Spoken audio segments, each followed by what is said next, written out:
Watai kala orang lain duk bah benai kedeh biasa-biasa mendak. Watai dikala orang lain maksiat hana ya permun ke gua maksiat kedeh yang penting roh yang penting. Ibadah-ibadah geroi. Jadi hana rasa kasih sayang lam ade. Maka lung hana lung izinkannya walaupun memang luar biasa ibadat yang cukup le harta yang gak dikorbankan, tetapi lam ade ji hana sayang manusia.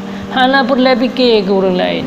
Orang lain orang lain hana ilmu orang lain sembahyang hana sah ke hana sah. Hana rasa sayang lam ade. Ya, na orang yang gasian ki banjara orang yang baik gasian ni. Na orang yang hana ilmu ki banjara orang yang hana ilmu yang bebek buna ilmu agama.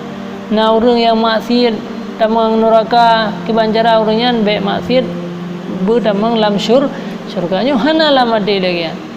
Aku dah biarkan ibadah kero ragai. Tiro ibadah sampai urut hana perle permun dayo. Nyalong hana lo izinkan tu lewat pintu langit yang genap. Karena hambanya memang orang beramal, orang beribadat, tetapi ji hana disayang manusia cok rom wadu. Ka hana lewat lo.